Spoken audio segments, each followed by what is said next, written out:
Halo semua, bagaimana kabarnya? Kembali lagi bersama dengan Mas Ahko di sini. Yang kali ini akan menceritakan salah satu film seru dari Thailand yang berjudul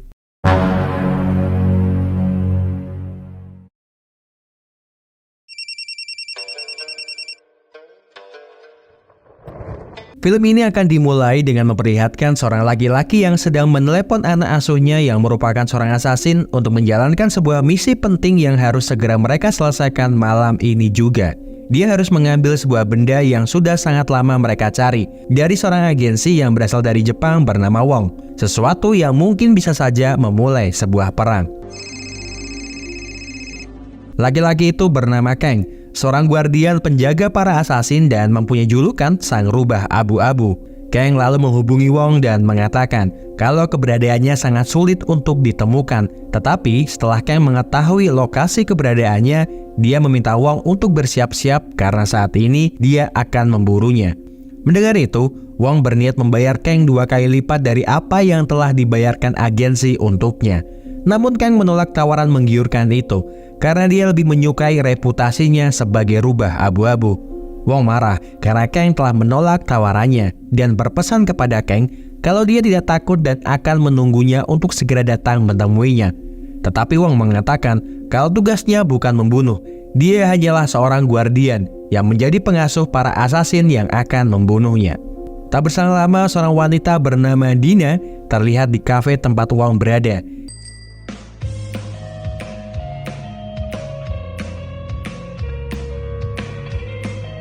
Dina adalah seorang asasin anak asuhnya Kang, kiriman agensi yang diperintahkan Kang untuk membunuh dan mengambil barang milik Wong. Wong nampak sangat meremehkannya karena melihat asasin yang rubah abu-abu kirim hanyalah seorang wanita. Namun, meskipun Dina hanyalah seorang wanita, baik Wong maupun anak buahnya tak mampu untuk mengalahkannya.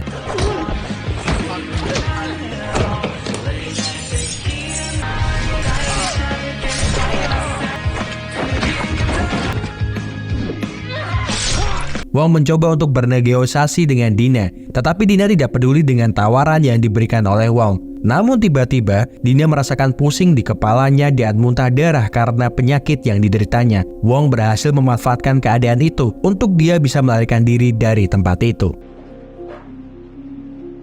Dina pun lalu menemui Kang setelah misinya tersebut dengan membawa barang milik Wong. Tetapi Kang agak marah terhadapnya karena Dina tidak seperti biasanya. Untuk pertama kalinya, Dina telat dalam misinya. Bahkan dia dengan brutalnya membunuh semua anak buah Wong dan membuat targetnya bisa lolos dari misinya tersebut. Sebab karena kekacauan yang dibuat Dina itu, Kang harus meminta maaf kepada tim pembersih untuk semua kekacauan yang Dina perbuat. Keesokan harinya, Kang mengantarkan Dina ke sekolah dan menanyakan bagaimana kondisi tentang penyakitnya itu. Dina mengatakan kalau dia baik-baik saja dan mungkin hanya sedikit kelelahan karena aktivitasnya sebagai seorang asasin. Dina senang melihat Kang yang sekarang ini menjadi guardian yang lebih baik dibandingkan dulu. Setelah mengantarkan Dina pergi bersekolah, Kang menemui broker sama Kelar yang bekerja di bawah agensi. Kang meminta broker untuk memeriksa barang yang berhasil dia dapatkan dari Wong.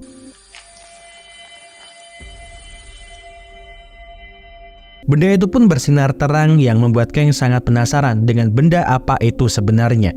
Namun broker mengatakan kalau lebih baik dia tidak mengetahuinya karena pasti akan membawa masalah baginya di kemudian hari. Tetapi Kang terus memaksa broker untuk mengatakannya karena untuk mendapatkan barang ini saja anak asuhnya hampir saja mati. Setidaknya dia harus menjelaskan kepadanya benda apakah sebenarnya ini. Nampak di sebuah restoran, Wong yang berhasil kabur dari Dina menemui seorang wanita bernama Violet. Violet adalah salah satu orang penting di keagensian tempat Kang menjalankan misi-misinya.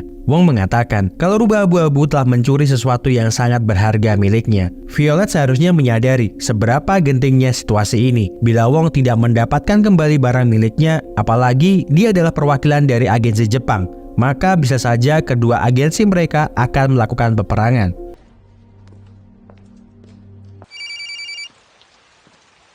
Sepulangnya Kang dari tempat broker, dia mendapatkan telepon dari atasannya bernama Makin. Makin bertanya, kenapa namanya bisa ada di dalam daftar target agensi mereka. Dia tidak habis pikir dengan jalan pikiran Kang dengan mencuri barang milik Wong. Makin lalu memintanya untuk menemui Violet dalam waktu 2 jam untuk mengevaluasimu dan menyelesaikan masalah ini. Meskipun mereka berteman, namun Makin tidak dapat membantunya begitu dia berada di dalam sana. Singkat cerita, Kang pun menemui Violet dan mengatakan kalau dia sebenarnya sangat kagum dengan kinerja Kang selama ini.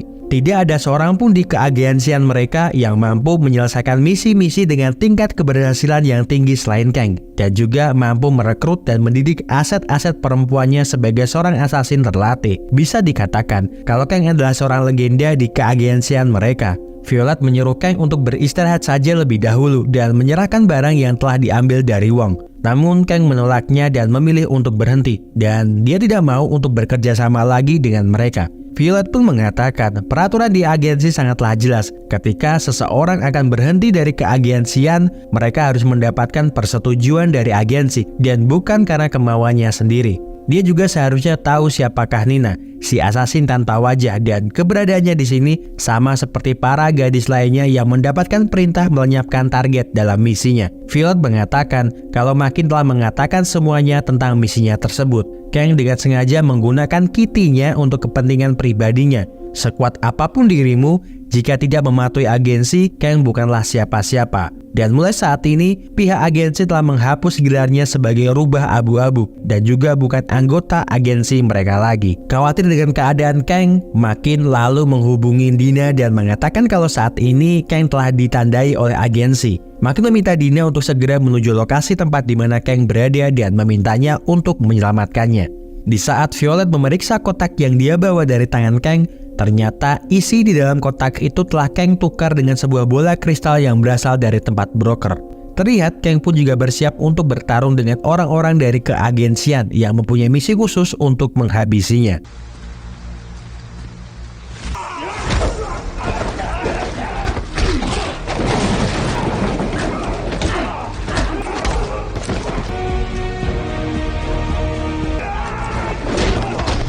Setelah menghabisi 3 orang yang mencoba untuk membunuhnya, Kang bersiap untuk pertarungan selanjutnya, menghadapi Nina si tanpa wajah dan juga puluhan orang dari agensi yang akan membunuhnya.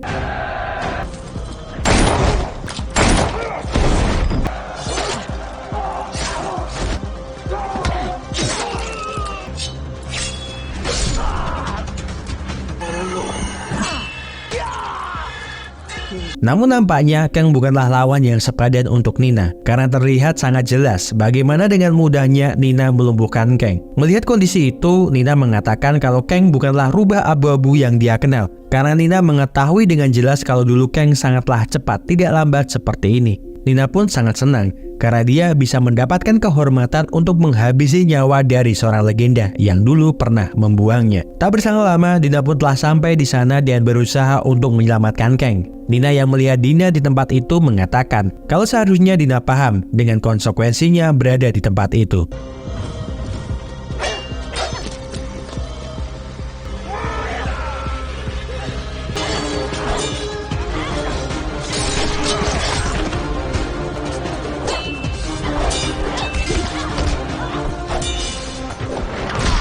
Namun meskipun mereka telah berusaha dan sekuat apapun mereka mencoba, Nina bukanlah lawan yang sepadan untuk mereka, karena kemampuan Nina lebih hebat dari yang mereka bayangkan.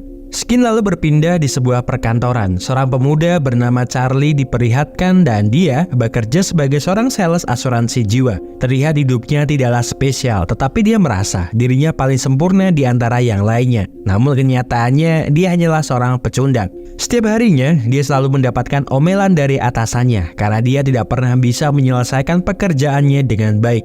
Namun hidupnya berubah seketika. Ketika malam hari dia akan pulang kerja menuju rumahnya. Tak sengaja dia menabrak seseorang hingga mati. Yang ternyata orang yang dia tabrak itu adalah para orang-orang agensi yang sedang berusaha untuk membuang Kang ke lautan.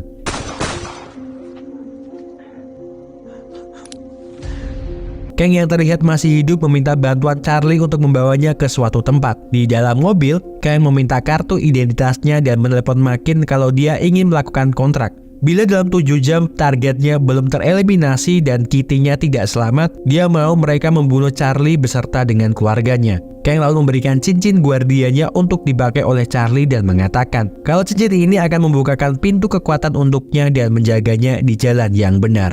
Dia akan menjadi guardian dan segala sesuatu yang Kang miliki sekarang menjadi miliknya dan dia harus menyelamatkan Kitty-nya. Jika tidak mau, mereka membunuh seluruh keluarganya. Tak berselang lama, Kang pun mati saat perjalanan itu, bertepatan dengan berhentinya GPS tempat di mana lokasi Dina berada. Para penjaga yang berada di luar menginterogasinya karena curiga dengan keberadaan Charlie di sana. Tak sengaja mereka juga melihat batu yang sedang dicari oleh Wong yang kemudian membawa Charlie masuk ke dalam tempat itu. Sesampainya di dalam, Wong yang sebenarnya belum pernah melihat sama sekali wajah dari rubah abu-abu menduga kalau Charlie sebenarnya adalah dia. Wong bertanya dengan apa yang telah dia lakukan terhadap batu itu, karena batu itu tidak bisa berfungsi lagi. Wong yang marah lalu memerintahkan anak buahnya Matsui untuk membawa Dina ke hadapannya.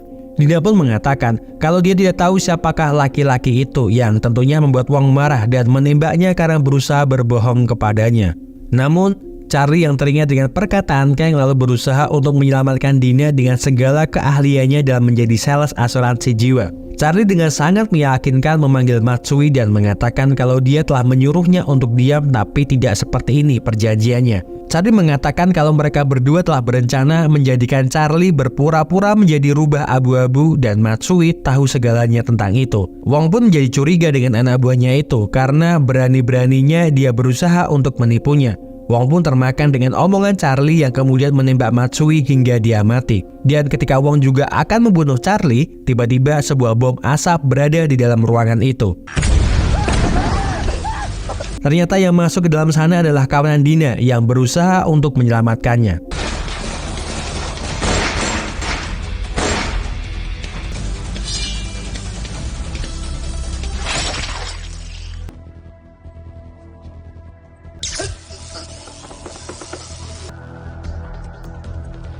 Charlie pun dibawa para asasin itu untuk diinterogasi di markas mereka. Di sana, Charlie pun bertemu dengan para asasin yang diasuh dan dijaga oleh Kang.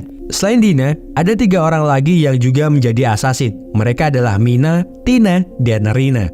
Makin pun juga terlihat berada di sana dan mengatakan kalau target mereka untuk membunuh Charlie dan ibunya telah dibatalkan karena Charlie berhasil menyelamatkan Dina.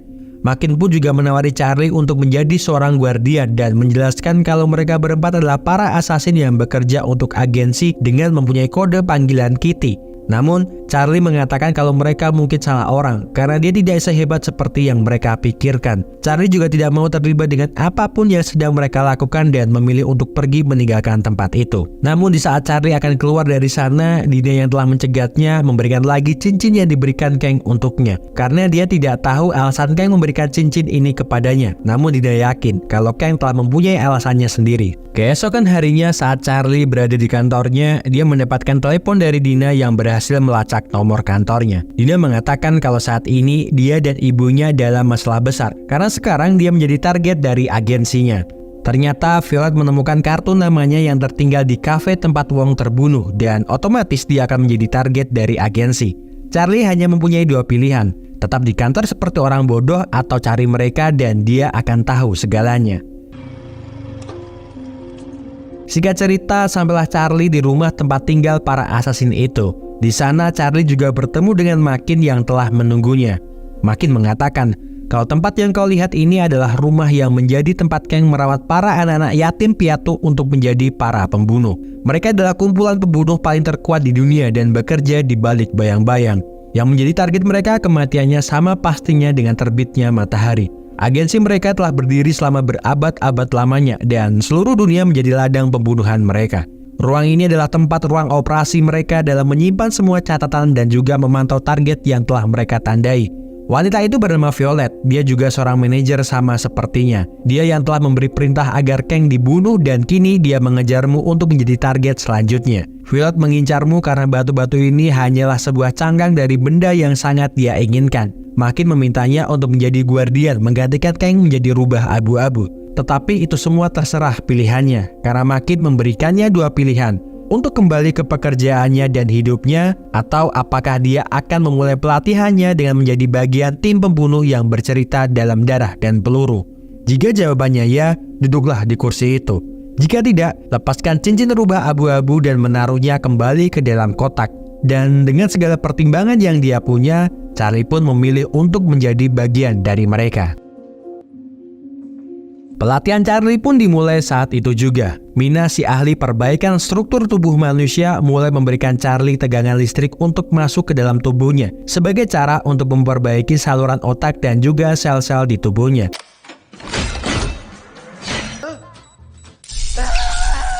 Setelah merasakan sakit yang luar biasa karena terkena setrum itu, Charlie berada di ruangan pemulihan, tempat di mana Tina, si pemulih merah, menjadi penjaga di tempat itu. Vakum air itu berfungsi untuk menyembuhkan dengan cepat bekas luka, memar, patah tulang akibat pertarungan. Sementara di fasilitas dojo, Dina akan mengajarinya bagaimana caranya bertarung dengan tangan kosong ataupun menggunakan pedang.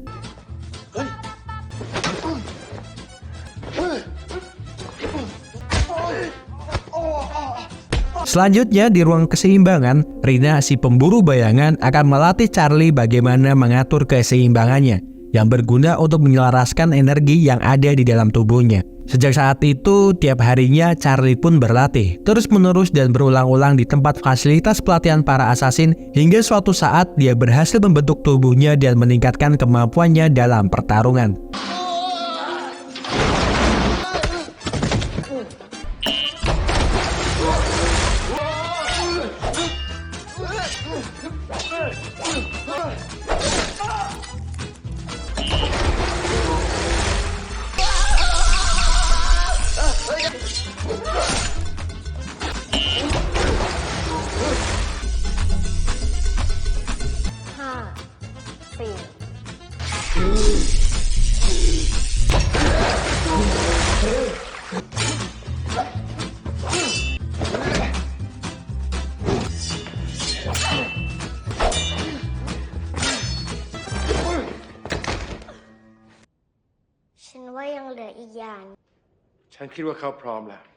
Setelah dengan semua yang dilewatinya, Charlie pun berhasil mendapatkan gelarnya sebagai sang rubah abu-abu.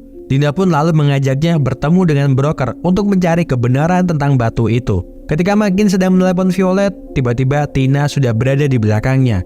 Makin bertanya kepadanya di mana keberadaan Nelson yang menjadi guardiannya. Namun dia hanya terdiam dan teringat tentang masa lalunya ketika bagaimana saat dulu dia dilatih menjadi seorang assassin sejak kecil.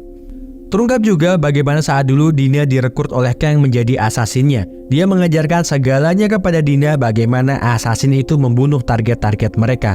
Kang juga baru mengetahui kalau Dina ternyata mempunyai penyakit di otaknya yang tidak mungkin untuk disembuhkan. Tidak tahu berapa lamanya Dina akan hidup, namun jika pihak agensi mengetahuinya, bisa dipastikan Dina akan dilenyapkan oleh pihak agensi. Kang dan Makin saling berusaha untuk saling membantu untuk kesembuhan Dina tanpa diketahui oleh agensi. Makin juga memberikan Kang sebuah informasi rahasia tentang sebuah batu filsuf yang bisa menyembuhkan segala penyakit. Dan setelah bertahun-tahun mencari di mana keberadaan batu itu, Kang yang mengetahui kalau batu itu dibawa seorang agensi dari Jepang memutuskan untuk mencurinya dan berharap dengan kesembuhan Dina, meskipun semua orang di agensi nantinya akan memburunya. Sampailah Dina dan Charlie di tempat broker untuk menanyakan tentang batu filsuf yang dia bawa. Broker mengatakan kalau dia hanya membantu Kang untuk mengeluarkan benda yang ada di dalam batu filsuf itu. Sesuatu hal yang sebenarnya sangat dibutuhkan oleh Kang itu berada di dalam, tapi broker juga tidak mengetahui di mana benda itu disembunyikan oleh Kang. Kang sudah tahu bagaimana takdirnya. Batu ini juga dikenal sebagai batu bertuah, ramuan kehidupan untuk peremajaan dan mencapai keabadian. Menjadi guardian tidak hanya melakukan pekerjaannya, misi Kang adalah juga untuk menyelamatkanmu dari sebuah penyakit yang ada di tubuhmu. Sepulangnya mereka dari tempat broker, Charlie penasaran tentang sosok Kang yang sebenarnya. Dina mengatakan kalau Kang adalah sosok yang keras, dingin pada pertemuan awalnya dan tak membiarkan satupun dari mereka dekat dengannya. Namun ketika Kang membuka dirinya, dia adalah sosok yang sangat baik, terutama terhadap Kitty yang menjadi anak asuhnya. Dina juga tidak tahu mengapa, namun dalam beberapa bulan terakhir ini ada yang berubah dan karena itulah dia mencari batu itu. Rina lalu muncul tiba-tiba di sana dan mengatakan kalau Tina telah memasang pelacak terhadap Nina si tanpa wajah. Tina lalu berpesan kepada mereka untuk segera berkumpul di markas mereka dan bersiap untuk balas dendam atas kematian Kang. Sampailah mereka bertiga di fasilitas dojo, dan di sana Tina telah menunggu mereka. Mereka bertiga tidak menaruh kecurigaan apapun terhadap Tina. Namun tiba-tiba tak berselang lama, orang-orang dari agensi masuk ke tempat itu untuk mengepung mereka semua. Begitupun juga dengan Nina, orang yang paling Dina ingin bunuhkan telah menyebabkan Kang mati. Ternyata Tina telah berkhianat kepada mereka dan berhasil menjebak mereka bertiga dalam perangkapnya. Nina meminta Dina untuk menyerahkan batu itu secara baik-baik daripada dia harus kehilangan lagi guardian barunya. Namun Dina nampak tidak peduli dan langsung memberikan serangan pada Nina. Dina pun dibuat tak berdaya di hadapan Nina. Bahkan dia harus jatuh tersungkur mendapatkan serangan bertubi-tubi dari Nina. Mina yang mengawasi mereka dari belakang nampaknya sedang menyiapkan sesuatu agar mereka bisa keluar dari sana. Terlihat Dina masih tak mampu untuk bertahan dan melawan Nina. Bahkan dia harus mendapatkan beberapa luka sayatan karena pedang milik Nina. Ketika Nina bersiap akan membunuhnya, Mina pun mengaktifkan beberapa peledak di tempat itu yang tentunya membuat para agensi kocar-kacir karena itu. Charlie pun memanfaatkan momen itu untuk membawa Dina pergi dari sana dan menuju ruang pemulihan untuk menyembuhkan luka-luka yang didapatkan oleh Dina.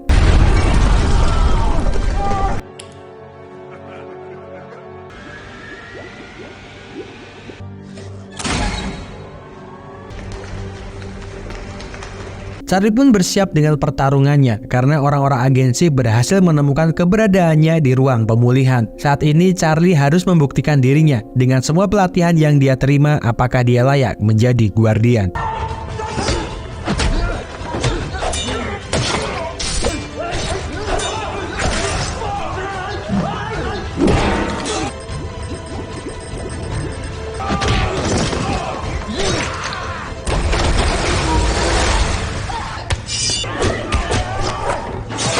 Charlie pun meminta Dina untuk segera pergi menuju lantai atas melanjutkan kembali pertarungannya melawan Nina. Sementara Charlie masih berada di tempat itu mengingat lagi perkataan Kang tentang cincin yang dia kenakan yang dapat membukakan kekuatan tersembunyi yang ada di dalamnya.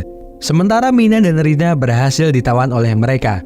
Nina mengatakan kalau dia tidak mempunyai masalah dengan mereka berdua, dia hanya membutuhkan batu itu. Tina pun masuk ke dalam sana dengan menggunakan topeng iblis dan terungkap nama asasinya adalah Tina si iblis merah, pembunuh milik Violet. Tina pun mengajak Rina untuk bertarung dengannya. Namun karena Rina masih tak percaya Tina berkhianat kepada mereka, Rina yang masih terbawa perasaannya kalah dalam pertarungan itu dan harus mati di tangan Tina.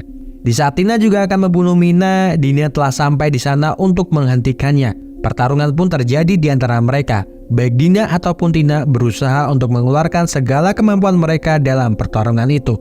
Namun nampaknya Tina sudah terlalu lelah dengan menjadi seorang asasin. Dia lalu memutuskan untuk menusukkan tubuhnya sendiri ke pedang yang mengarah kepadanya. Dina pun segera memulai pertarungan kembali melawan Dina. Dina berharap pertarungannya kali ini melawan Nina akan menjadi kemenangannya. Namun sekuat apapun Dina berusaha mengarahkan segala kemampuannya, dia masih tidak sanggup untuk mengalahkannya.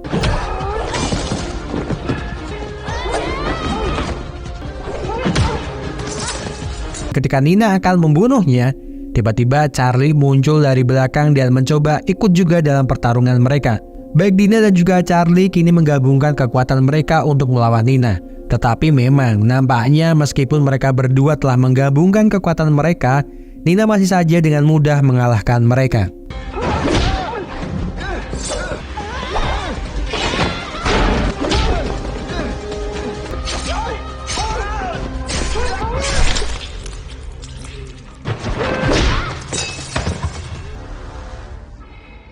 Nina pun mengambil kotak yang berisikan batu bertuah itu. Namun ternyata isi di dalamnya hanyalah sebuah bola kristal. Tiba-tiba Charlie bangkit dari kematiannya dan ternyata terungkap. Isi di dalam batu bertuah itu ada di dalam cincin rubah abu-abu. Kang ternyata telah memindahkan batu bertuah itu ke dalam cincinnya saat pertarungan melawan para agensi. Batu itu juga memiliki kemampuan untuk menyembuhkan segala bentuk penyakit dan memperpanjang umur siapapun yang memakainya.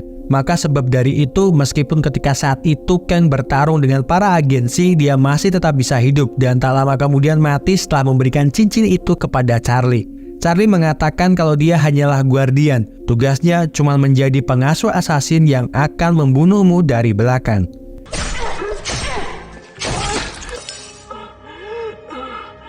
Nina pun mati setelah mendapatkan tusukan dari pedang Dina. Ketika Dina seperti nampak akan mati karena kelelahan dan juga penyakitnya, Charlie lalu mengenakan cincin itu di jarinya, yang seketika membuat Dina bangkit dan merasakan sebuah energi besar di dalam tubuhnya. Charlie mengatakan, tujuan sebenarnya Kang memberikan cincin ini kepadanya, sebenarnya dia tidak bermaksud untuk memilihnya sebagai seorang guardian. Dia hanya ingin memberikan cincin itu kepada Dina. Charlie berharap Dina mendapatkan julukan baru setelah memakai cincin itu. Hei, Dina, the Immortal. Dan sebelum film berakhir, terlihat Makin berada di suatu tempat bertemu dengan Kang yang ternyata masih hidup dan mengatakan kalau perang akan segera terjadi. Terima kasih seluruh sudah menonton rangkuman film yang Mas Ahko persembahkan untuk kalian semuanya. Semoga terhibur. See you.